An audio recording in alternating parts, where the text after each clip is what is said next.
अस्सलाम वालेकुम। आज हमने केस हिस्ट्री के बाद और सिम्टम्स को डिस्कस करने के बाद हम केस रिपोर्ट पे आए हैं। और केस रिपोर्ट को हमने कैसे बनाना है ये हमने कल भी डिस्कस किया था। और केस हिस्ट्री को केस रिपोर्ट में कैसे कन्वर्ट करते हैं इसको हमने डिस्कस किया था स्पेशली, क्योंकि बच्चों को सबसे ज़्यादा प्रॉब्लम इसी में होती है कि अब हमारे पास केस हिस्ट्री तो आ गई है, तो इसको हमने केस रिपोर्ट कैसे तैयार करना है। तो उसके लिए आपको एक बहुत ही अच्छे अल्फाज, पैराग्राफ और एपीए स्टाइल में और उसमें आपने उसको सिलेक्शन करके तो बहुत अच्छे पैराग्राफ एक कॉम्प्रिहेंसिव वे में आपने स्टार्ट करने होते हैं। आज हमारा लेक्चर एंजाइटी डिसऑर्डर पे है, लेकिन तो केस रिपोर्ट में चेक कर रही हूँ, उसमें कुछ मिस्टेक्स हैं। जैसे मिसाल के तौर पे आपने फॉन्ट आपने यूज़ करना है टॉमन्स, टाइम रोमन्स, ये आपका फॉन्ट नहीं ठीक।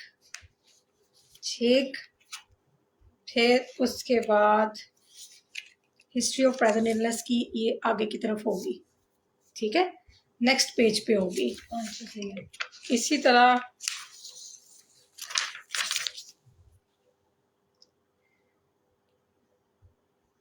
ठीक, बिल्कुल ठीक। देखो अब तुम्हारी थोड़ी सी प्रैक्टिस हो गई है, अब बाकी चीज़ें भी तुम्हें आएंगी, ठीक है। History of present illness, history of psychiatric illness, got treatment from psychiatric clinic for her treatment about 5 years.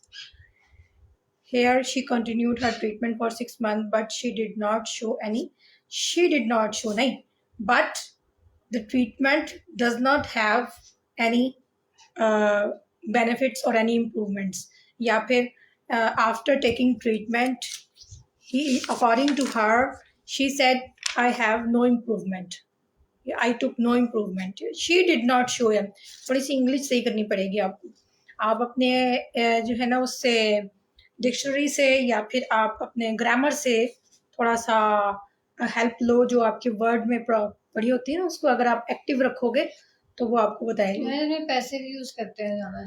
हाँ अच्छा, अब ये जो साइकेट्रिक हिस्ट्री है, इसमें आपने कभी भी ये नहीं कहना कि जो पेशेंट थी उसे कोई इम्प्रूवमेंट नहीं मिली। आपने लिखना है कि जो ट्रीटमेंट है वो पेशेंट को कोई इम्प्रूवमेंट नहीं दे सकी, ये बोलना है, ठीक है।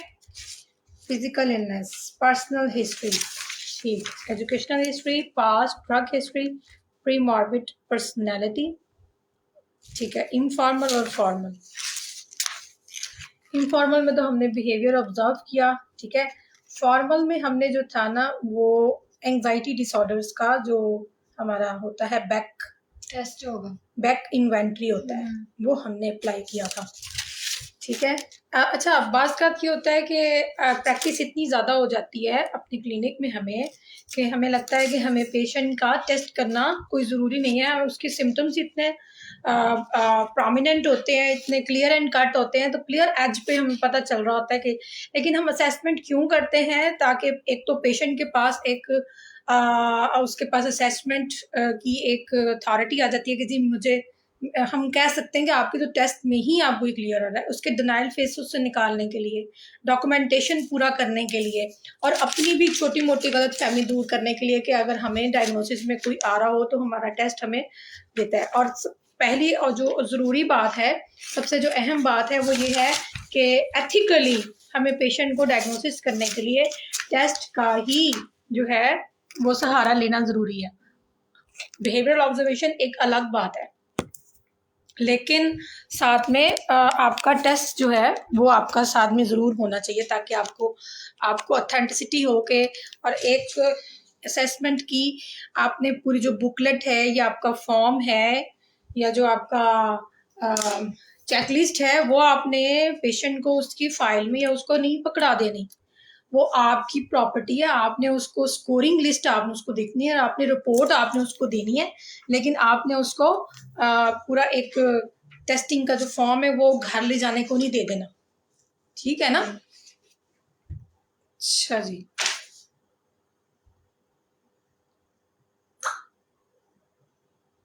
ये आपने लिखा हुआ है mental state examination was conducted to gain insights into the child's behaviour and mood aspect.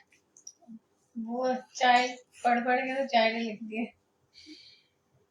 आपने इसमें रिपोर्ट करना है कि उसकी मेंटल स्टेट कैसी थी, ये नहीं बताना आपने, मेंटल स्टेट की इंफॉर्मेशन नहीं देनी, आपने ये बताना है कि after doing mental state examination the patient show this behaviour this this this and that. उसको आपने एक लाइन में बताना है कि वो वेल ग्रूम थी या एंक्शियस थी या जो भी चीजें हैं जो आपने एमएससी किया था उसमें जो चीजें आपकी टिक मार्क हुई हैं कि ये चीज प्रेजेंट है, उसको आपने पैराग्राफ की फॉर्म में लाना है। Management plan, comprehensive management plan, ठीक, अच्छा ठीक है। अच्छा ये हमने ये ओवरऑल हमारा मैनेजमेंट प्लान है, ठीक है। उसके बाद फिर हम उसकी सेशन वाइज उसके मैनेजमेंट प्लान को लेके चलेंगे, उसको फिर हम डिस्कस करेंगे, काफी बेहतर है। अच्छा अब आ जाते हैं हम अपनी एंजाइटी की तरफ। एंजाइटी डिसऑर्डर्स, इस टाइम हर दूसरा शख्स, हर तीसरा शख्स जो है वो आपको थोड़ी बहुत एंजाइटी में नजर आएगा और उसको वो कहता है मैं टेंशन में हूँ, ठीक है, मुझे टेंशन बहुत है। तो इसको सबसे पहले हम पढ़ रहे हैं ताकि हमें जो है ना वो अपनी एंजाइटी का डिसऑर्डर हमारा कवर हो जाएगा, तो उसके बाद फिर हम बाकी डिसऑर्डर्स की तरफ भी आएंगे।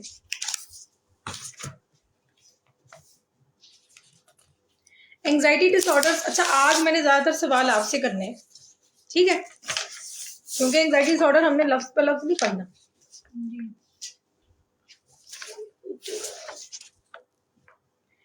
एंजाइटी डिसऑर्डर क्या होते हैं? एंजाइटी डिसऑर्डर में जो है एक्सेसिव फियर होता है और एंजाइटी होती है और उससे रिलेटेड जो है बिहेवियरल डिस्टर्बेंसेस होती हैं। और जो फियर वैसे एक नॉर्मल बिहेवियर है जो फाइट एंड फ्लाइट रिस्पांस को शो करने के लिए हम करते हैं और डेंजर के लिए या एस्केप करने के लिए। और जो एंजाइटी है वो हमें फ्यूचर से जो है फ्यूचर थ्रेट से हमें वो करती है, प्रिपेयर करती है, लेकिन अगर ये मुसलसल रह रही है, परवेसिव रह रही है तो इट मीन्स कि कोई प्रॉब्लम है।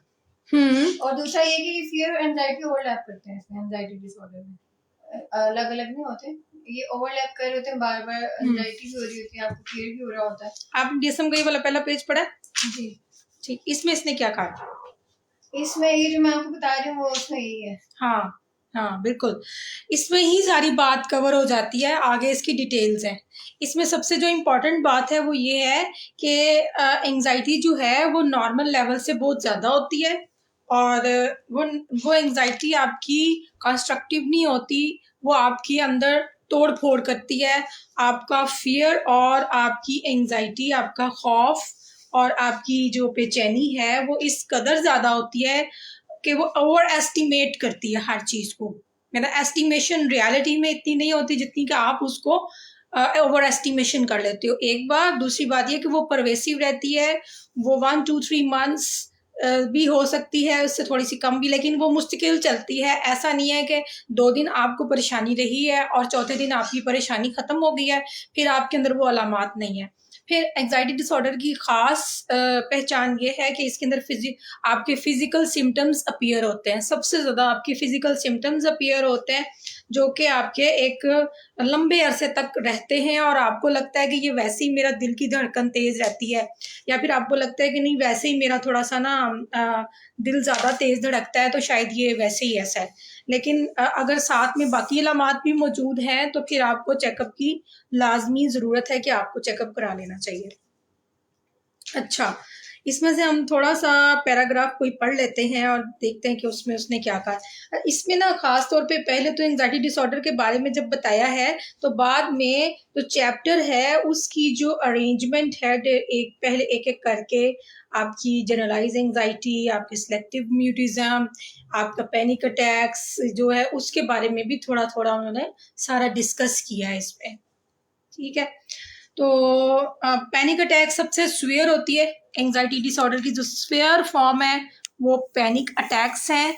और पैनिक अटैक जो है वो हर तरह के डिसऑर्डर में तकरीबन कई तरह के, इसको उठा के रख लें, कई तरह के डिसऑर्डर्स में जो है ना वो होता है। ठीक है, तो fear is the emotional response to real and perceived imminent threats.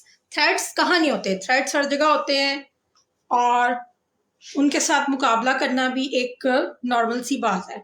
लेकिन अगर उसको हम ओवर एस्टिमेट कर लें और उसको अपने जो उर्दू की ज़ुबान में गले हम अपने सर पे सवार कर लें। अच्छा, इसमें अब कुछ लोग लॉजिक ये देते हैं, मैं अपने मरीजों की बात ज़रूर करूँगी साथ साथ, हम अपने पेशेंट्स की बात इसलिए करेंगे ताकि हम उन्हीं के जो है ना उनके तवज्जुद से हम चीज़ों को समझ रहे हैं, उनके नज़रिए को हम समझेंगे तो ही पता चलेगा ना एंग्जाइटी डिसऑर्डर किसको कहते हैं। अच्छा, उनके नज़रिए के मुताबिक वो कहते हैं भाई परेशानी लेना तो एक नॉर्मल बात है, अगर हम परेशानी नहीं लेंगे तो काम कैसे होगा, या वो कहते हैं कि अगर हम इस चीज़ की टेंशन नहीं लेंगे तो काम कैसे होगा। ठीक है, तो परेशानी तो है ना, टेंशन तो है ना, टेंशन तो लेनी पड़ती है, ये वाली सारी बातें पहले आपको आप सुनोगे पेशेंट से। ठीक है, लेकिन फिर उसके बाद फिर जब वो अपने मसले बताना शुरू करेगा तो फिर वो बताएगा कि मुझे जो है ना ये एंग्जाइटी अब मुझे तंग करने लग पड़ी है।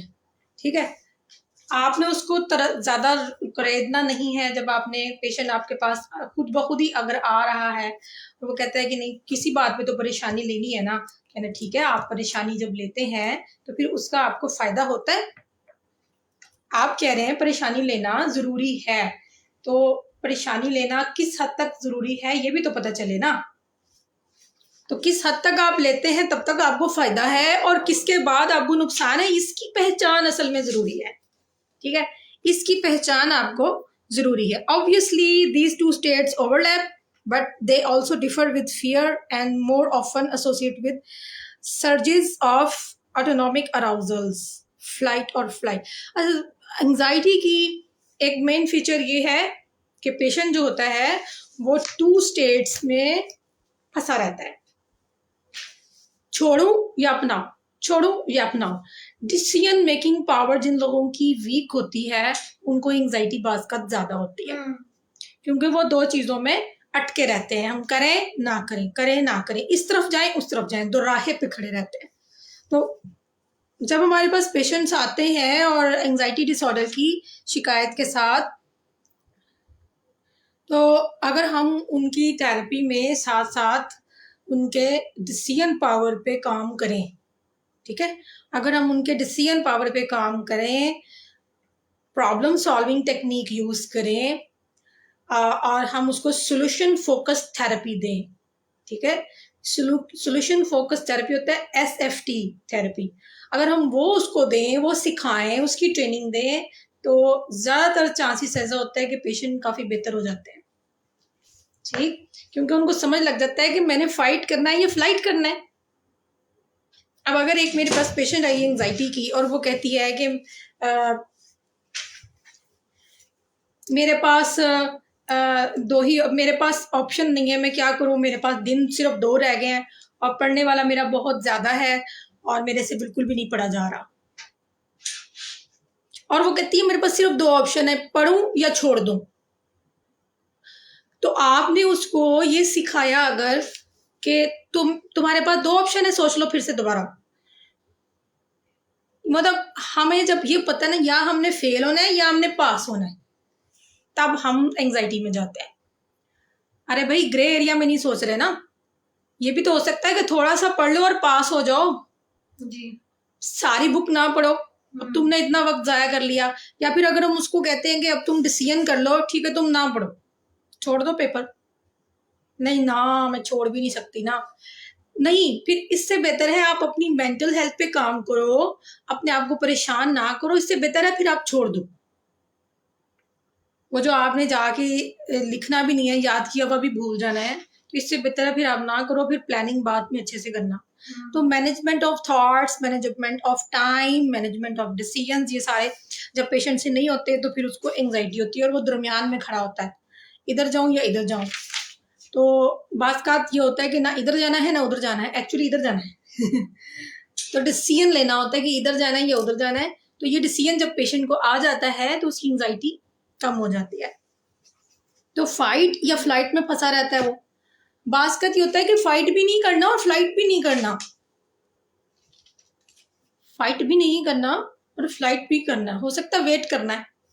तो जैसे ही पेशेंट डिसीजन ले लेता है तो अच्छा, अब thought of immediate danger, escape behaviour associated with muscle tension, vigilance, preparation of future danger. Anxiety का मरीज हर वक्त आने वाले वक्त के लिए खौफजदा रहता है, उसको लगता है कि आने वाला वक्त खतरनाक है, फ्यूचर को प्लानिंग करनी है, क्या करेंगे, एग्जैजरेशन है हर चीज की। ठीक है, अगर आप अपने पेशेंट को सिखाते हैं, अगर आप अपने पेशेंट को हेल्पफुल थिंकिंग स्टाइल सिखाते हैं तो एंजाइटी डिसऑर्डर बहुत जल्दी कवर हो जाता है। हेल्पफुल थिंकिंग स्टाइल्स की असाइनमेंट भी मैंने आपको देनी आगे, लेकिन कुछ अरसे बाद जब हम थेरेपी पे आएंगे। ठीक, अच्छा जी, anxiety disorder differ from developmental normative fears, ये कैसे डिफर करता है? ये तीसरा पैराग्राफ है, जरा इसकी रीडिंग करें और मुझे बताएं। Anxiety disorder differ from developmentally normative fear or anxiety by being excessive or persisting beyond developmentally appropriate period.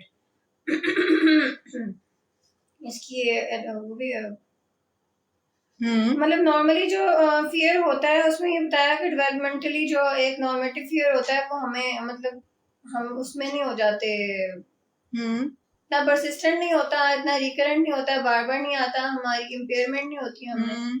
और जैसे इसमें ये अगर ये परसिस्टेंट होता है तो इस वजह से इम्पेयरमेंट भी कॉज हो जाती है। बिल्कुल, टाइम डिफरेंस है इस चीज के, एक सिंपल लैंग्वेज में कि टाइम डिफरेंस है। एंजाइटी डिसऑर्डर प्रोलॉन्ग चला जाता है और वक्ती तौर पे जो परेशानियां आती हैं वो आती हैं और फिर चली जाती हैं जी। ठीक है, they differ from transient fear और एंजाइटी, मतलब नॉर्मल फियर एंजाइटी से डिफरेंट होता है। Often stress induced by being persistent, और इसकी जो क्राइटेरिया है कि ये होना चाहिए लास्टिंग 6 मंथ। अच्छा मुझे एक बात दो, हम एंजाइटी डिसऑर्डर क्यों पढ़ रहे हैं? एंजाइटी डिसऑर्डर क्यों पढ़ रहे हैं? ताकि हमें पता चले कि इसकी सिम्टम्स क्या है, वो तो हमें पता है, क्राइटेरिया क्या है, वो तो हमें पता है। फिर क्राइटेरिया तो हमें पता चल गया अभी है। हम खास कर एंजाइटी डिसऑर्डर क्यों पढ़ रहे हैं? इसलिए पढ़ रहे हैं ताकि हमें जब पेशेंट हमारे सामने आए तो हमें एंजाइटी डिसऑर्डर और बाकी चीजों में डिफरेंशिएट करने का एक्सपर्टी आ जाए। क्योंकि सिर्फ एंजाइटी डिसऑर्डर पढ़ने से, उसके सिम्टम्स जान लेने से आप डायग्नोसिस नहीं कर सकते। भी हो सकता है कि अगर आपने ये सवाल नहीं किया कि आपको कितने अरसे से ये है, तो आपको कैसे पता चलेगा? वो कहेगा पिछले 1 हफ्ते से, जब से मेरे पेपर शुरू हुए। तो फिर ये एंजाइटी ये नॉर्मल चीज है, नॉर्मल डेवलपमेंटल आपके जो है ना वो नॉर्मेटिव फियर हैं। और अगर ये फिर भी रहते हैं तो फिर चले जाते हैं।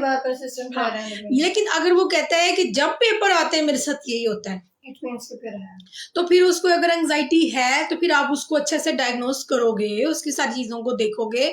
अच्छा, फिर अगर आप पूछते हो कि अच्छा नॉर्मल डेज में मैं बिल्कुल ठीक होता हूँ, मुझे किसी किस्म का सांस नहीं चढ़ता, ये मेरे सिम्टम्स बिल्कुल डिसअपियर हो जाते हैं, 2-2 महीने कोई अपीयर नहीं होते, फिर पेपर आते हैं, फिर मेरा ये हाल होता है।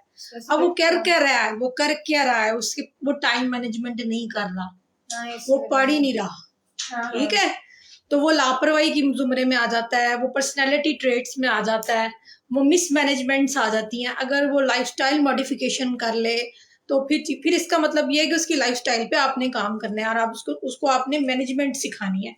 तो बहुत से पेशेंट्स को मैनेजमेंट अगर आप ना आती हो ना तो उनके काम स्क्रम्बल हो रहे होते हैं और वो उसको डील वक्ती तौर पे छोड़े रखते हैं। फिर जब वो आता है एक सर पे, अगर इसी तरह की सिचुएशन ADHD में भी होती है। ADHD के जो लोग होते हैं उसमें ये होता है कि वो पहले प्रोक्रास्टिनेट किए रखते हैं 2 महीने, जब सर पे सवार होता है तब वो जल्दी जल्दी उस काम को करते हैं, ज्यादा मेहनत करते हैं, ये वो फिर वो एंजाइटी का शिकार भी होते हैं। तो वो अटेंशन डेफिसिट वाली एंजाइटी है। ठीक है, तो आपने मैंने सवाल इसलिए पूछा है कि हम एंजाइटी डिसऑर्डर क्यों पढ़ रहे हैं। खाली इसको पढ़ लेने से हमें इसकी अफादियत का नहीं पता चलेगा। ठीक है, अच्छा अब आगे अगले पेज पे आप देखें तो इसने ये सारी डिटेल जो बताई है, पैनिक डिसऑर्डर में इंडिविजुअल क्या करता है और एगोराफोबिया में क्या करता है, इसका एक एक पैराग्राफ में इसको एक्सप्लेन किया हुआ है। बता दी पूरी एक समरी उसने सोशल एंजाइटी में क्या होता है, पैनिक डिसऑर्डर में क्या होता है, गोराफोबिया में क्या होता है, जनरलाइज एंजाइटी में क्या होता है, सब्सटेंस और स्पेसिफिक डिसऑर्डर के साथ क्या होता है। पहले उसने अपने सारे इसको एक्सप्लेन किया। ठीक, पहले सिम्टम्स, जब भी आप DSM-5 में डिसऑर्डर स्टार्ट करेंगे ना, तो वो जो इसकी पहली समरी होती है ना, उसमें सबसे पहले वो सिम्टम्स को क्लियर करता है कि सिम्टम है क्या, इसका मेन सिम्टम जो है वो उसको पहले डिस्कस करता है। आप OCD खोल के देखेंगे तो वो ऑब्सेशंस और कंपल्जन्स को पहले डिस्कस करेगा कि इसके जो मेन सिम्टम्स हैं पहले वो उसको डिस्कस करेगा, और साथ में बताएगा कि इन दोनों में डिफरेंस क्या है और इसमें जो फीचर्स आ रहे हैं वो कौन कौन से क्या काम करते हैं। जब वो ये कर लेगा तो फिर इस डिसऑर्डर में जितनी टाइप्स होंगी उनका बारी बारी वो एक एक पैराग्राफ में जिक्र करेगा, शॉर्ट समराइज कर देगा। सबसे पहले आती है हमारी सेपरेशन एंजाइटी। अच्छा, सेपरेशन एंजाइटी में जो मेन बात है वो सबसे पहले यही है कि developmentally inappropriate excessive fear of anxiety concerning separation from those to whom the individual is attached as evidenced by at least 3 of the following। कि अटैचमेंट फिगर होती है एक, बच्चे के लिए माँ हो सकती है, माँ के लिए बच्चे हो सकते हैं, औरत के लिए मर्द हो सकता है, मर्द के लिए औरत हो सकती है, माँ बाप, बूढ़े माँ बाप के लिए बच्चे हो सकते हैं, बच्चों के लिए बूढ़े माँ बाप हो सकते हैं, फ्रेंड्स के लिए फ्रेंड्स हो सकते हैं, और बाहर के वेस्टर्न मुल्क में पार्टनर्स हो सकते हैं, और इस तरह के लोग। टीचर स्टूडेंट्स के भी सेपरेशन एंजाइटी हो सकती है। जैसे एक पूरा साल एक बच्चे ने दिन सुबह से शाम तक पढ़ा है एक टीचर से, तो वो जब टीचर चेंज होती है तब भी एंजाइटी होती है। इवेंट्स के साथ और माहौल और लोकेशंस के साथ सेपरेशन एंजाइटी होती है। जैसे बूढ़ों को एक जगह रहने की आदत पड़ जाती है, तो जब वो वहाँ से किसी दूसरी जगह पे शिफ्ट हो जाते हैं बहुत अरसे बाद, बुरे सालों बाद, तो उनको सेपरेशन एंजाइटी हो सकती है। तो आप यहाँ पे हम ये डिस्कस करेंगे। तो हमने जो 8 पॉइंट्स है ना इसके डायग्नोस्टिक क्राइटेरिया के, वो हमने सबसे पहले डिस्कस करने हैं। और इसमें सबसे अहम बात यह है कि recurrent excessive distress when anticipating और एक्सपीरियंसिंग सेपरेशन फ्रॉम होम और मेजर अटैचमेंट फिगर। अब इसने ना इस तमाम जुमलों में एक लफ्ज यूज करना है, मेजर अटैचमेंट फिगर। ठीक, 2-3 लफ्ज हैं जो इसने बार बार यूज करने हैं। एक तो इसने यूज करना है मेजर अटैचमेंट फिगर। वो फिगर घर हो सकता है, लोग जो अभी मैंने जिक्र किया। और एक इसने जो लफ्ज बार बार यूज करना है वो ये इसने यूज करना है परसिस्टेंट। परसिस्टेंट, ठीक है। आप 8 जुमलों में ये देखोगे कि परसिस्टेंट का लफ्ज इस्तेमाल हो रहा है, ठीक है। और रिकरेंट और परसिस्टेंट वो एक्सपीरियंस कर रहा है, एक्सेसिव और साथ में डिस्ट्रेस, ये 3 लफ्ज यूज हो रहे हैं। अगर मैं इसके ऊपर यहाँ पे लिख देती हूँ, एक परसिस्टेंस, ठीक है, एक एक्सेसिव और एक डिस्ट्रेस, ठीक है, और एक अटैचमेंट फिगर। ये 3-4 वर्ड हैं जो एंजाइटी डिसऑर्डर के मेन किरदार हैं। अगर इनमें से एक भी नहीं होगा या एक में या 2 नहीं होंगे तो फिर वो एंजाइटी नहीं है।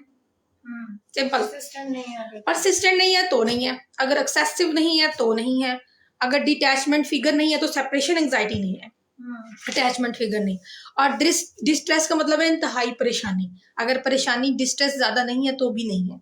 अच्छा, अब इसमें पहला ये है कि मेजर अटैचमेंट फिगर लूज कर दिया, जैसे कि बीमारी है, इंजरी है, डेथ है, किसी भी वजह से कोई अटैचमेंट फिगर जो है उसको लूज कर दिया, मतलब उसको वरी होती है चीजें कि मैं करना नहीं। हाँ, वो उस चीज पे परेशान है कि हम मुझसे अलहदा ना हो जाएं, ठीक है। तो बच्चों में होता है अक्सर कि हमारे माँ बाप अलग ना हो जाए हमसे, ठीक है। अच्छा, persistent and excessive worry about, फिर से वही रिपीट हो गया, untoward event, getting from lost, मैं गुम ना जाऊं, मैं किडनैप ना हो जाऊं, या कोई अटैचमेंट फिगर है उससे वो ना मेरे, जैसे माओ को ये फिक्र होती है हमारा बच्चा गुआ ना हो जाए, भाई बेइज्जती नहीं है, ठीक है। हमारा बच्चा जो है ना वो गुम ना जाए या उसको एक्सीडेंट तो ना हो जाए। कि वो एक केस था मेरे पास, हम केस जरूर साथ में अटैच करेंगे एग्जाम्पल के लिए। एक केस था मेरे पास, वो बच्चा 23 साल का मेरे पास खुद से आया था, और लड़का 23 साल का, वो खुद से मेरे पास आया था और उसने मुझे कहा कि मुझे एंजाइटी है बहुत शदीद, और एंजाइटी उसकी थी, वाकई थी। उसको डायग्नोसिस किया मैंने, तो बाद में उसने उसकी वजह ये बताई कि मेरा बड़ा भाई जो है वो 19 साल की उम्र में ना एक्सीडेंट उसका हो गया था। उसके बाद माँ को पोस्ट ट्रॉमेटिक स्ट्रेस डिसऑर्डर हुआ, जिसकी वजह से, और साथ में फिर उसको बाद में पोस्ट ट्रॉमेटिक स्ट्रेस डिसऑर्डर रहा 1-2 साल, तो वो बहुत शदीद सदमे में जाया, उसका जवान बेटा गया था, ये होना था, उस जिंदगी का लॉस हो गया बहुत बड़ा। लेकिन जो छोटा भाई था ना वो 5वीं-6ठी में था, ठीक है, तो उसने छोटे भाई को जो है ना वो मोटरसाइकिल कभी भी नहीं दी फिर, क्योंकि उसको उसको सेपरेशन एंजाइटी हो गई। पहले वो ठीक तो हो गई, अब वो कहता है कि मुझे इतने साल हो गए, मुझे इतने साल मोटरसाइकिल नहीं चलाने दी, बाहर निकलने ही नहीं दिया, मैं घर में रहा हूँ, मैंने घर में तालीम हासिल की है, मैंने होम स्कूलिंग की है, मैं एडमिशन ले आता था और वहां से छुट्टियां ले लाता था, मेरे अब्बू अम्मी ले जाते थे, अम्मी अब्बू को खौफ था कि एक चला गया तो पता नहीं कहीं दूसरा ना चला जाए, ठीक है, और एक मेरी बहन है, तो बहन की शादी कर दी और सारा जोर इनका मेरे पे चला। और अब सेपरेशन एंजाइटी की वजह से मेरी अम्मी ने मुझे कभी कहीं निकलने ही नहीं दिया, तो मैं ना लड़कियों की तरह का हो गया हुआ हूँ, मुझे घर के सारे काम पसंद है, लेकिन घर में रह के फायदे भी उसको ये हो गए कि उसने बहुत पढ़ लिया, लड़कियों की तरह ज्यादा पढ़ लिया, घर में रह के पढ़ाइयाँ की, और जी पेपर दे आते थे, दिलवा लेते थे, फिर ले आते थे, फिर कभी कोई मेडिकल दे देते थे, कभी कुछ दे। यूनिवर्सिटी भी वो कहता मैंने ऐसे ही किया है कि कब मैं जाता था तो मेरी अम्मी फोन, बस घर आ जाओ घर आ जाओ, तो मैं पब्लिक ट्रांसपोर्ट पे जाता हूँ, मोटरसाइकिल पे मुझे जाने ही नहीं देते, ठीक है, तो ये एक चीज था। फिर उसके बाद persistent reluctant to refusal to go out, वही बात होगी ना कि स्कूल वर्क किसी भी सेपरेशन के फियर की वजह से हम बाहर जा ही नहीं सकते, ठीक है, और अकेले रहने का भी मुस्तकिल खौफ है, ठीक है। अच्छा, ये DSM-5 ऐसी चीज है कि कभी भी इस बात से आपने झिझकना नहीं है कि मैं पेशेंट को डायग्नोज करने लगी हूँ तो मुझे तो क्राइटेरिया उंगलियों पे याद ही नहीं है, ठीक है, तो वो मैंने क्या करना है, आप अपनी उसकी प्रेजेंटिंग कंप्लेंट्स ले लो, हिस्ट्री टेकिंग ले लो, ये बुक आपकी आपके साथ होनी चाहिए एज अ टूल। आप किसी वक्त भी फारिग बैठ के आप अपने केस को निकाल के उस पर आप देख सकते हो कि मेरा ये क्राइटेरिया फुलफिल हो रहा है या नहीं हो रहा। तो इसको आप अगर रट्टा नहीं लगा सकते तो कोई ऐसी बात नहीं है, चीजें इतनी याद नहीं भी रहती। अगर आप ये 5-6 हैं, इसमें से उसने कहा कि एटलीस्ट 3 ऑफ द फॉलोइंग, है ना, इसमें से 3 भी पूरे हो जाते हैं तो आपका क्राइटेरिया फुलफिल हो जाता है। तो वो पेशेंट ना जब आपको प्रेजेंट करता होता है ना कंप्लेंट, तो उसमें बात ही वो ये कर रहा होता है, मैं इससे दूर नहीं जा सकता, मैं ये नहीं कर सकता, मैं बाहर नहीं जाता, वो बात ही इस बारे में कर रहा होगा, यही परवेसिव एक्सेसिव डिस्ट्रेस और अटैचमेंट, ठीक है। अच्छा, अब आगे वाले डिसऑर्डर्स में क्या होगा, परवेसिव एक्सेसिव और डिस्ट्रेस यही रहेगा, अटैचमेंट हट के तो इसमें बाकी चीजें डिफरेंट हो जाएंगी। हाँ, तो ये जो हमारी साइकोलॉजिकल डिसऑर्डर की ये बुक है ना, ये बड़ी टेक्निकल बुक है, ऐसा नहीं है कि ऐसे बस पैराग्राफ छाप दिए। आप इसमें ये ना मैथ की तरह आपको चीजें समझ में आएगी कि कौन सी चीज माइनस हुई है, कौन सी प्लस हुई है, पढ़ने से हर दफा नया पता चल रहा है, हर दफा नया पता चल रहा होता है, ऐसे। अच्छा, फिर उसके बाद बी क्राइटेरिया ये है कि अच्छा ए में से अगर 3 हो जाए तो हो गया। बी क्राइटेरिया ये है कि तकरीबन 4 हफ्ते तक रहना चाहिए बच्चों में या बड़ों में, और बड़ों में तो 6 महीने रहना चाहिए अडल्ट में, ठीक है, 6 महीने तक यही काम करना चाहिए। तो ये बड़ा लंबा अरसा होता है, कोई छोटा अरसा नहीं है, ठीक है। अगर बच्चा स्कूल जाता है और पहले 2 हफ्ते वो एडजस्ट नहीं करता, उसकी अडेप्टिव स्किल थोड़ी सी वीक होती है, अटैचमेंट फिगर के साथ वो नहीं हट रहा, रोता है, स्कूल नहीं जाता, तो माएँ अब आजकल पता है करती है, नहीं नहीं नहीं ये नहीं जा सकती, तो रोता ही बहुत है, उसको आप 1 महीना दो आराम से, वो उसकी अटैचमेंट थोड़ी सी कम होगी, दूसरे टीचर्स के साथ होगी, फिर ही उसको टाइम मिलेगा ना। तो आप कम से कम 4 हफ्ते तो दो ना। हाँ, उसके बाद फिर आप देखो कि बच्चा फिर भी अगर डिस्टर्ब है 2-3 महीने, तब भी उसको थोड़ा सा आहिस्ता आहिस्ता या तो साथ साथ ट्रीटमेंट चलाओ या खुद जाके वहां बैठ कोई और तरीका कार निकालो, ठीक। अच्छा, फियर एंजाइटी और avoidance is persistent lasting 4 weeks हो गया, और क्लिनिकल सिग्निफिकेंट डिस्ट्रेस नजर आए सी वाले क्राइटेरिया में। हाँ, साफ पता चल रहा है कि वो स्कूल भी नहीं जा रहा, बाहर भी, जैसे अब आपको मैंने एग्जांपल दी कि वो माँ कहती थी कि बच्चा जाए ना, पढ़े ही ना, स्कूल ही नहीं जाता था, कॉलेज भी नहीं जाता, घर में ही रहता था। और इसी तरह better explain by another mental disorder, ये जो डिस्टर्बेंस है ना, ये किसी अदर मेंटल डिसऑर्डर की वजह से नहीं होनी चाहिए, और ना ही किसी मेडिकल ट्रीटमेंट की वजह से या साइकोटिक की वजह से या हेलुसिनेशन डिल्यूजन की वजह से अगर हो रहा है तो उसको हम सेपरेशन एंजाइटी नहीं कहेंगे। ठीक है, फिर हम उसको सेपरेशन एंजाइटी नहीं कहेंगे।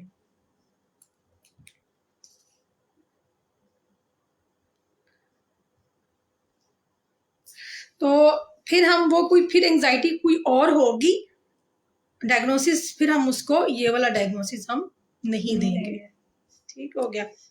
अच्छा जी, उसके बाद डायग्नोस्टिक फीचर्स है, क्राइटेरिया A, 2, 3 और 4, ये इसको इसने अच्छे से डिस्कस किया है। ठीक है, एलेबोरेट किया है। इसको आपने पढ़ा? इसको मैंने पढ़ा है, लेकिन कल नहीं पढ़ा, पहले पढ़ा 2-3 दिन पहले। अच्छा चलो, यहां से क्राइटेरिया A3 पढ़ो। A3, A के 8 है, फिर B है, C है, D है। इसने देखो, आप ये देखो कि इसने कितना अच्छा से क्राइटेरिया को, एक एक क्राइटेरिया को, हाँ ठीक है, वेट करवाओ। क्राइटेरिया A3 को किस तरह से इन्होंने एलेबोरेट किया। Individuals with separation anxiety disorders are reluctant to refuse go out. ठीक है, समझ आई? और अगर हम एक क्राइटेरिया A6 पढ़ते हैं, children with this disorder often have difficulty at bedtime and may insist that someone stay with them until they fall asleep। बच्चे अक्सर कहते हैं नहीं हम नहीं सो सकते, आपके बगैर हम नहीं सो सकते। तो आपने उनको आहिस्ता आहिस्ता आदत डालनी है ताकि वो उनको सेपरेशन एंजाइटी ना हो। जो बच्चे हर वक्त माँ के साथ रहते हैं ना, फिर उनको ये हो जाता है। लेकिन बिल्कुल भी उतार के नहीं फेंकना चाहिए कि नहीं नहीं बस तुम दूर ही हो जाओ। वो ये पिछले दिनों कौन सा केस मैंने देखा था, हाँ वो मैंने केस देखा था। तो वो उस मियाँ बीवी दोनों जब आए तो उन्होंने अपने बच्चों की प्रॉब्लम डिस्कस करनी थी। तो उसको मदर फीड भी नहीं कराती, माँ को बेसिकली एंजाइटी बहुत शदीद थी।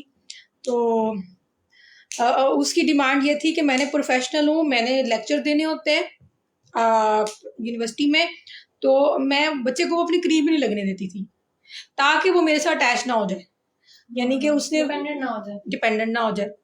लेकिन ऐसे नहीं होता, आपने बच्चे को करीब भी रखना, एक नॉर्मल तरीका कार होता है। वो बच्चे को उसने फीड नहीं कराया, बच्चे को ज्यादा गोद में नहीं उठाती थी, सिर्फ इस डर से कि मेरा डिपेंडेंट ना हो जाए। अब आपने बच्चे का कितना हक जाया कर दिया। आपने उसको फीड भी नहीं कराया, आपने उसको गोदों में नहीं लिया, उसको वो लम्स नहीं दिया, काम वालियों के हाथों में रखा। आपको पता है आजकल ज्यादातर बच्चे जो मेड्स के हाथों में रहते हैं उनको माओ के लम्स का नहीं पता चलता। तो फिर माएँ बुढ़ापे में ये जाके कहेंगे जी हमारे बच्चों ने हमारे साथ वो सलूक नहीं किया, सही नहीं सलूक किया। तो आप अभी ये जो नस्ल है ना, अब जो जवान हो रही है, इन्होंने जो माँ बाप के साथ करना है ना, वो सबसे अनोखा होना है।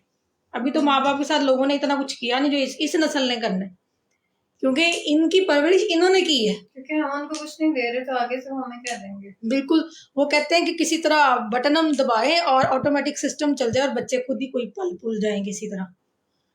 ठीक है, तो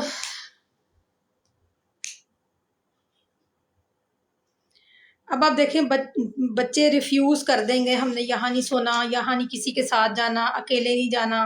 ठीक है, ये बच्चों के बारे में भी बात हो रही है और बड़ों के बारे में भी बात हो रही है। अब एसोसिएट फीचर्स कौन से हैं? अच्छा एक मिनट, ये क्राइटेरिया A8 देखें। क्राइटेरिया A8 है, ये cardiovascular symptoms such as palpitations, dizziness. अब वो जो हमारे एंजाइटी के बेसिक सिम्टम्स है ना, वो सारे हमारे साथ में चलेंगे। बेसिक सिम्टम्स जो है वो हमारे एंजाइटी डिसऑर्डर के सारे सिम्टम्स जो है वो साथ साथ चलेंगे। ठीक है, वो साथ साथ चलेंगे, लेकिन साथ में ऐड अप होता जाएगा उसका अलग एक फीचर। जैसे इसमें क्या है, इसमें अटैचमेंट फिगर। ठीक, सही समझ आ रही है आपको। अच्छा, अब है एसोसिएट फीचर्स, यानी कि एक्स्ट्रा फीचर्स कौन से हैं?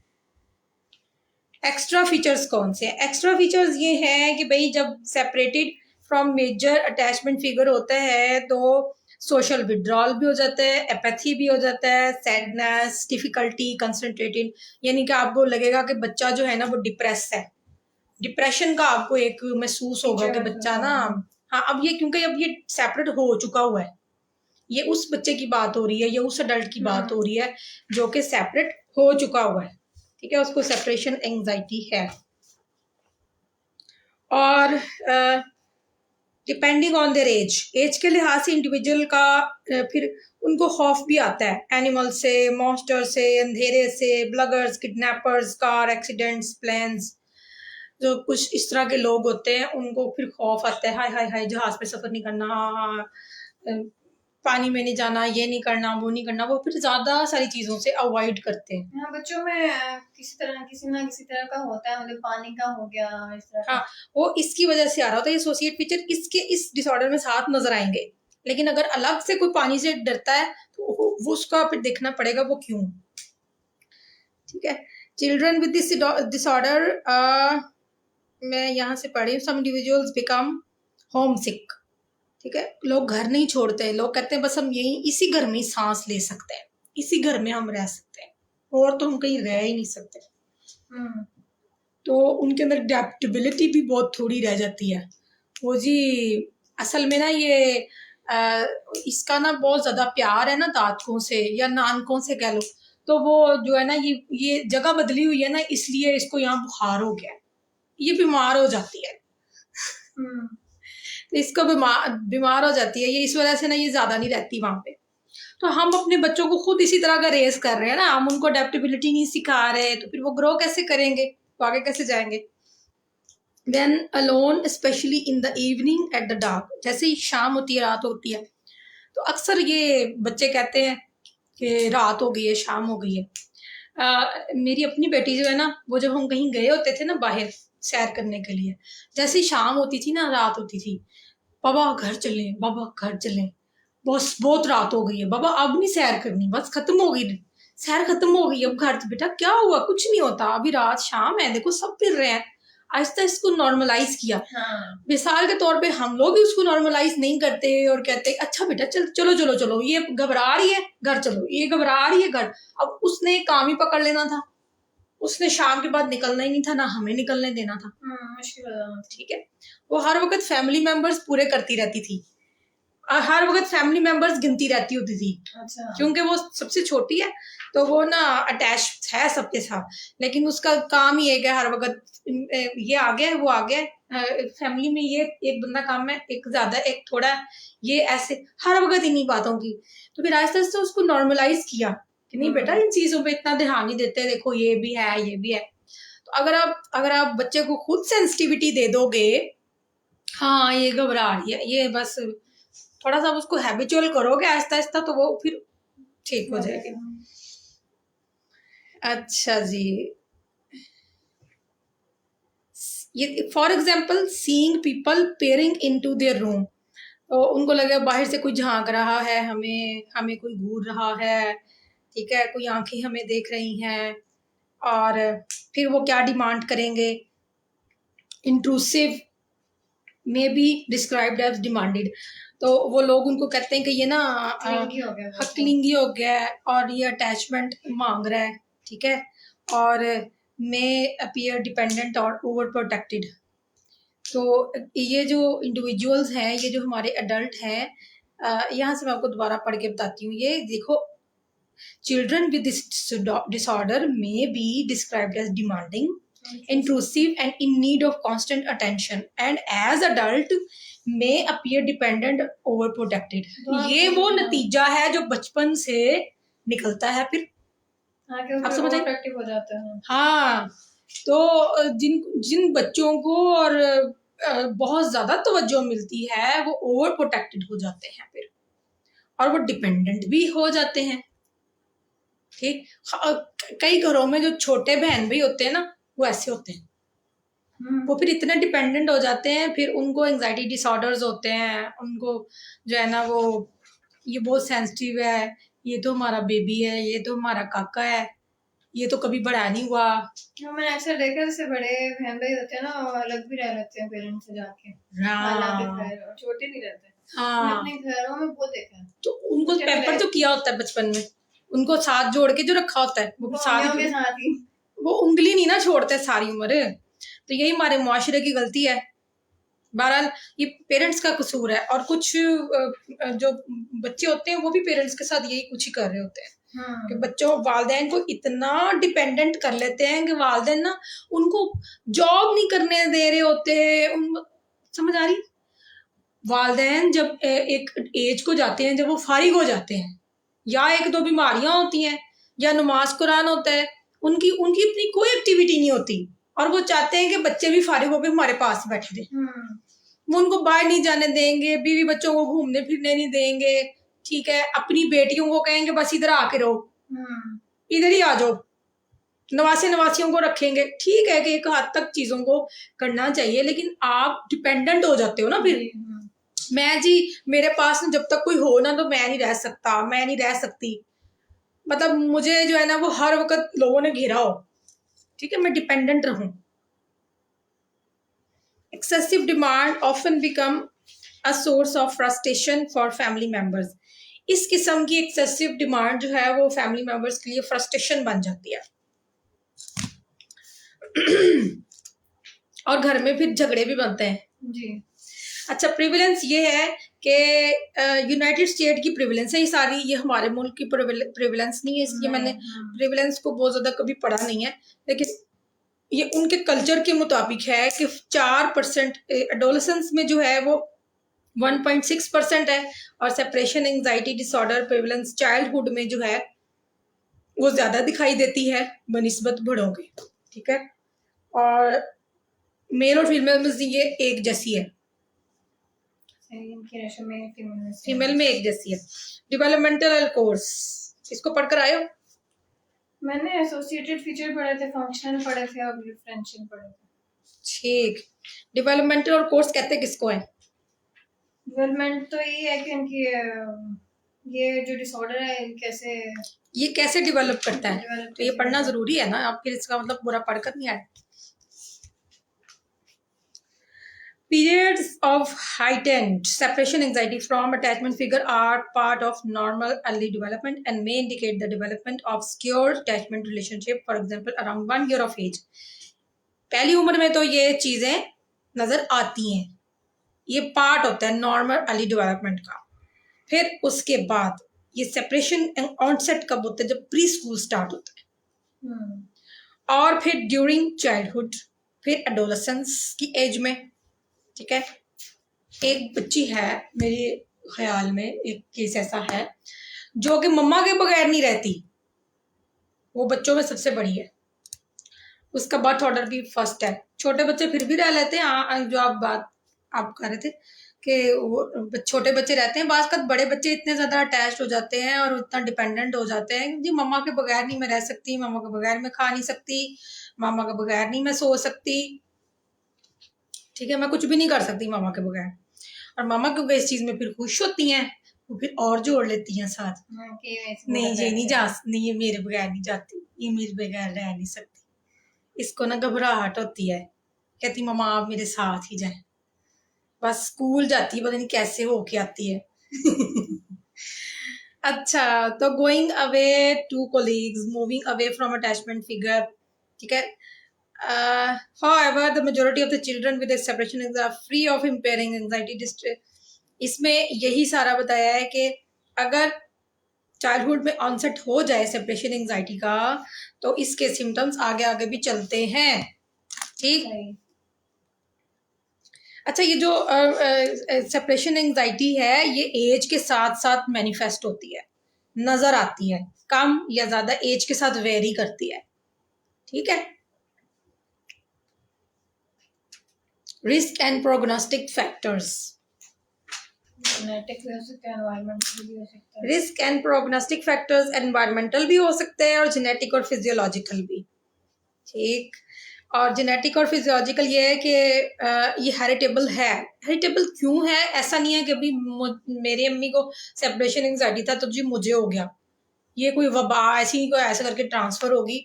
वो हुआ ये कि जो मेरे पेरेंट्स से उनके अंदर सेंसिटिविटी थी ज्यादा, और वो इन चीजों का, तो उन्होंने, वो खुद भी थे और वो उन्होंने फिर मेरे साथ भी एनवायरनमेंट में उस तरह से थोड़ा सा मुझे भी माहौल उसी तरह का दिया, तो मेरे अंदर के वो जो जरासीम है वो बाहर आ गए। ठीक, दबे हुए थे वो थोड़े से छुपे हुए थे, वो भी आ गए बाहर। और children with separation anxiety display particular enhanced sensitivity to respiratory stimulation using carbon dioxide enriched air. ठीक है, उसने कहा है कि सेपरेशन एंजाइटी के जो पर्टिकुलर पेशेंट्स होते हैं ना, उनके अंदर सेंसिटिविटी और भी बढ़ जाती है, और उनके अंदर ना सांस की तकलीफ होती है। कभी आपने सुना है कि वो बच्ची स्कूल जाती है तो वहां उसको सांस चढ़ जाता है और फिर वो घर चली जाती है वापस, सफोकेशन हो जाती है उसको। ठीक है, एस्थमा उसको नहीं है, लेकिन उसको ना सांस नहीं आता। तो एनवायरनमेंट में बहुत सारी चीजें हैं जो सेपरेशन एंजाइटी का सबब बनती हैं। स्ट्रेस है, रिलेटिव्स हैं, लॉस है, नेबरहुड है, इमिग्रेशन है, होम सिकनेस है। ठीक है, कल्चर रिलेटेड डायग्नोसिस इश्यूज भी हैं। कुछ कल्चर्स में सेपरेशन को नॉर्मल लिया जाता है, कुछ में इसको, इसकी डिग्री वेरी करती है। ठीक है, हर जगह। और भी चीज ये ना, आपने जब भी मेरे पास डिसऑर्डर पढ़ के आना है, आपने मेरे पास कंप्लीट पढ़ के आना है। सही है। मैंने एक एक लाइन नहीं पढ़नी, मैंने तो बड़ी दफा पढ़ा हुआ है। ठीक है, तो अगर मैं आपका इसका सिर्फ ये बता दूंगी ना, इसमें ये लिखा है, इसमें ये, आपको नहीं पता चलेगा जब तक कि आप खुद नहीं पढ़ोगे। समझ आई? Gender related diagnostic issues. Gender related diagnostic issues वही है कि girls manifest greater reluctant to attend और avoidance of school than boys. Boys बाहर जाने के आदी होते हैं ना, गर्ल्स जरा, और गर्ल्स थोड़ी सी सेंसिटिव भी ज्यादा होती है, उनको अटैचमेंट फिगर की जरूरत होती है, मर्दों को अटैचमेंट फिगर की जरूरत नहीं होती। ये अल्लाह का निजाम है बनाया हुआ। फिर भी कहते हैं जी लड़कियां लड़के बन जाएं और लड़के लड़कियां बन जाएं, हैं?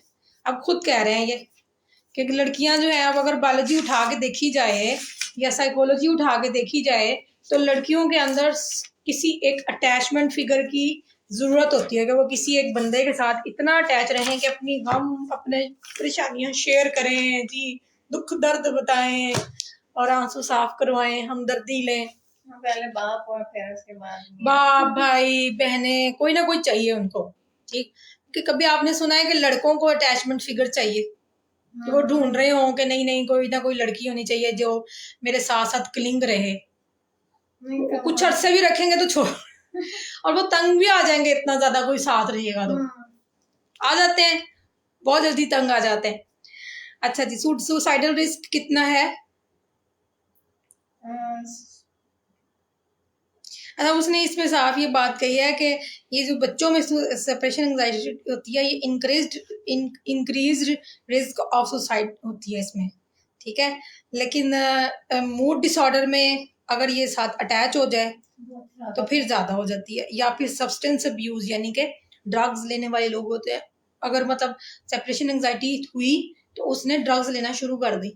तो अभी आज मेरे पास जो उसकी बहन आई है, वो मुझसे अंदर सवाल पूछ रही थी क्लिनिक में कि मैंने आपसे ये सवाल पूछना है कि डिप्रेशन से आज तक कोई मरा है?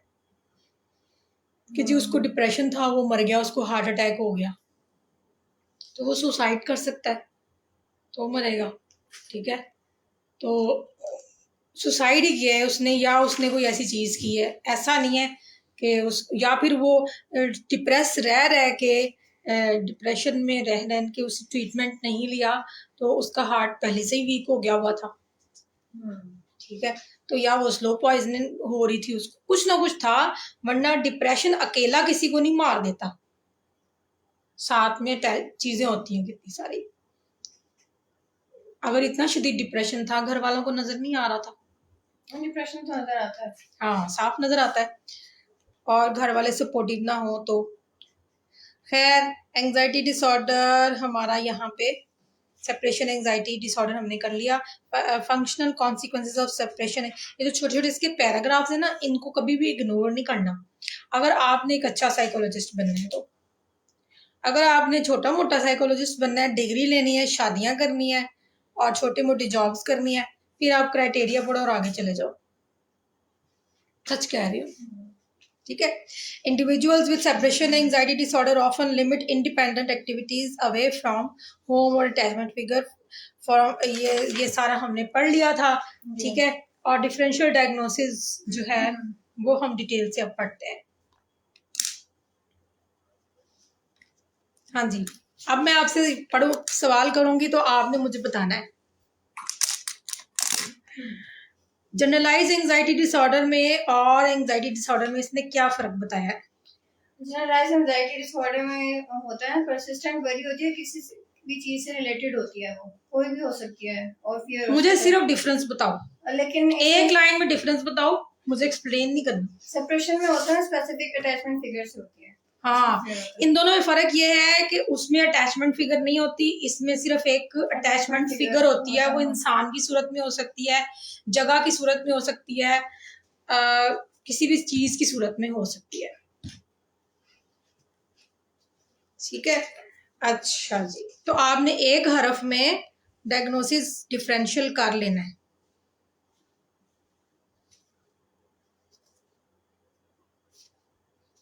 फिर उसके बाद पैनिक डिसऑर्डर में और इसमें क्या फर्क है? उसमें जो अटैचमेंट फिगर से रिलेटेड होता है वो लीड टू एंजाइटी और फिर अल्टीमेटली पैनिक अटैक। और पैनिक डिसऑर्डर में जो है ना, आपको पैनिक अटैक का ही होप होता है कि मुझे पैनिक अटैक ना हो जाए किसी सिचुएशन से जिससे अराइज हो रहा होता है, क्योंकि पैनिक अटैक की कोई स्पेसिफिक सिचुएशन वो नहीं होती, कभी सम टाइम एंजाइटी की वजह से हो जाता है, काम सेट की वजह से होता है। पैनिक डिसऑर्डर जो है उसमें एक साफ डिफरेंस ये है कि इसमें एक दौरा पड़ता है, सडन ऑनसेट होता है, और इसमें जो है ना वो थ्रेट बहुत हाई लेवल का होता है, ठीक।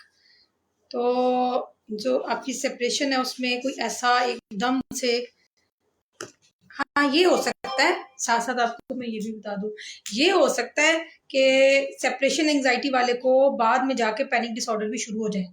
आपस का रिलेशनशिप भी मैं बताती हूँ ना, कोमोर्बिडिटी के बारे में भी बात करते हैं ना साथ साथ, कि ये कंबाइंड किसके साथ होते हैं, सही, ठीक है।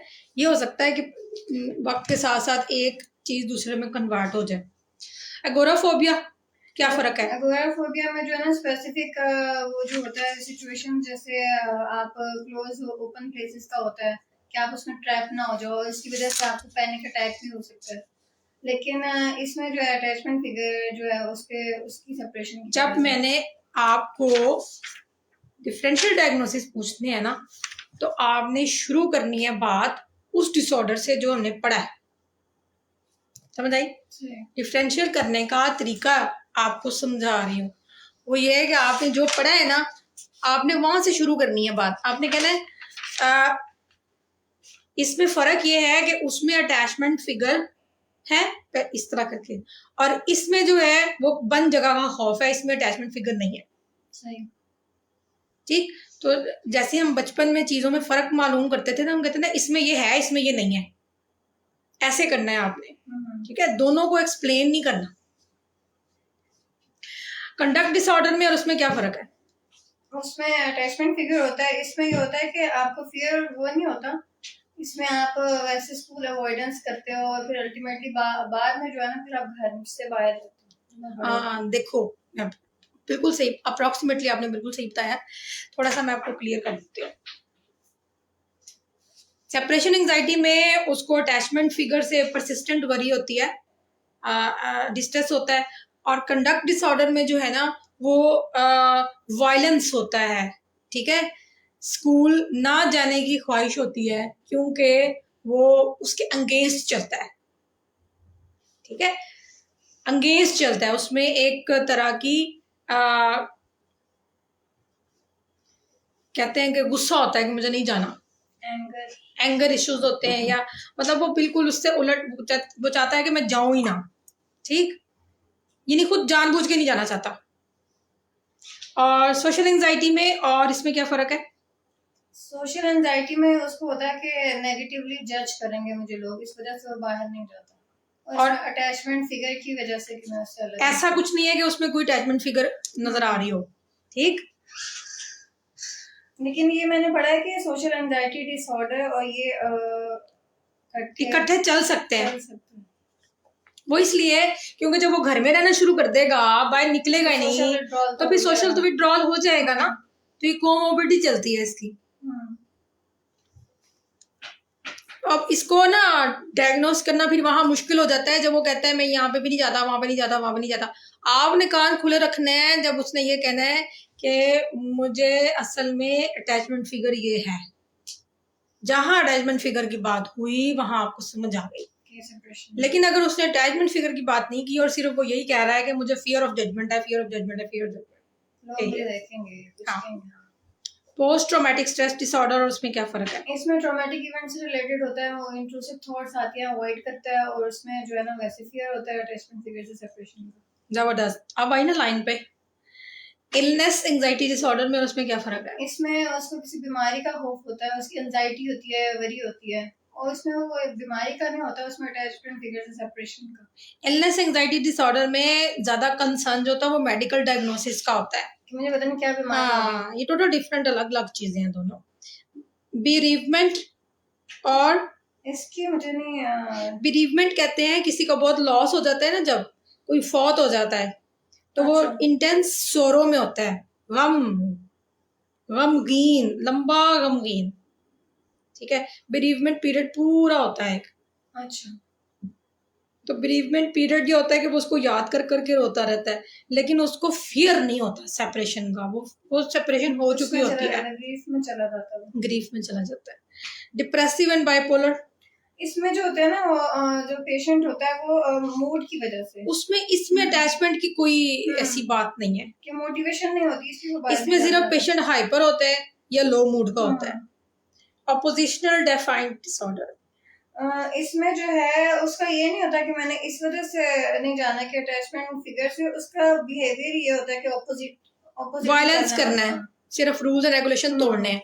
अपोजिशनल डिफाइंड डिसऑर्डर जो है ना वो मेनली पता है किसको कहते हैं कि आज जो बच्चे ज्यादातर बच्चों में होता है ये ओडीडी कहते हैं इसको, ODD oppositional defiant disorder. Conduct disorder से पहले का होता है ये। अच्छा, ठीक है, कंडक्ट डिसऑर्डर में तो तोड़फोड़ भी शुरू हो जाती है ना, चीजें तोड़ना, मारना या हिट करना भी स्टार्ट हो जाते हैं।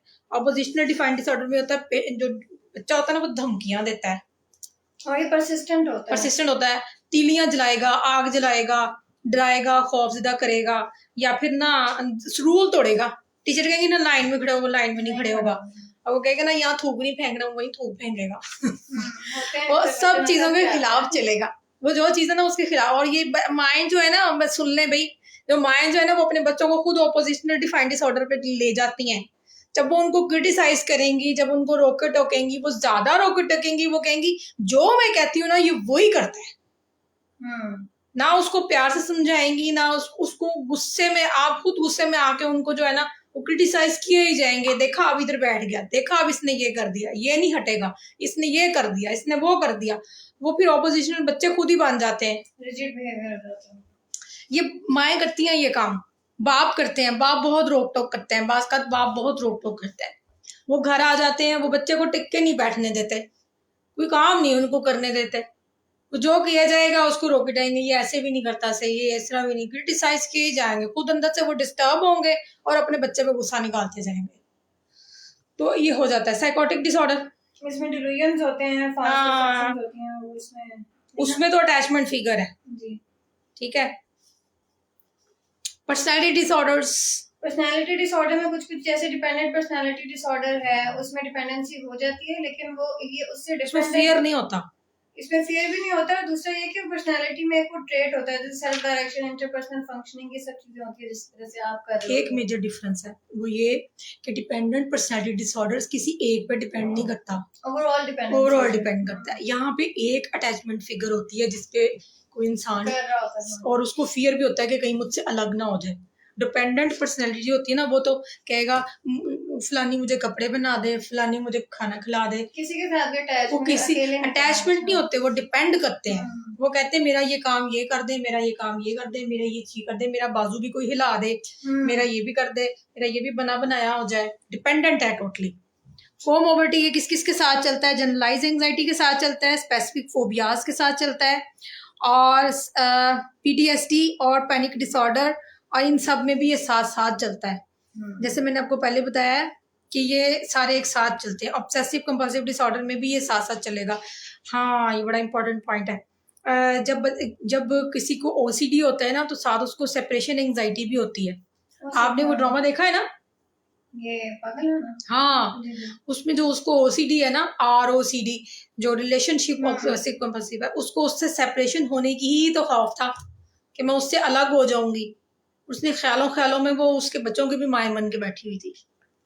उसको अलग होने का खौफ था कि मुझे उससे कोई अलग ना करे, मैं अलग ज़हनी तौर पे मैं उससे अलग ना हो जाऊं। ठीक है, वो डिपेंडेंट थी उसके ऊपर टोटली। अटैचमेंट फिगर वो लड़का था जिसने उसको ख्वाब दिखाए हुए थे। मैं तो थे इसलिए कह रही हूँ ना, क्योंकि मैंने देख लिया हुआ है क्योंकि वो ठीक हो गई हुई है अच्छा जी, और पर्सनैलिटी डिसऑर्डर्स के साथ भी ये कोमोर्बिड होता है, और डिप्रेसिव एंड बाइपोलर के साथ भी ये कोमोर्बिड होता है। ठीक है, बड़ों में तो वो आपको डायग्नोस करना पड़ता है। लो जी, आज हमने सिर्फ एक ही डिसऑर्डर कर पाए हैं और उसकी वजह यह है कि आप पढ़कर नहीं आए थे। अब आप ऐसा करें, आप स्पेसिफिक फोबिया और सिलेक्टिव म्यूटिज्म ये पढ़ के आए, मैंने आपसे सिर्फ इससे पूछना है।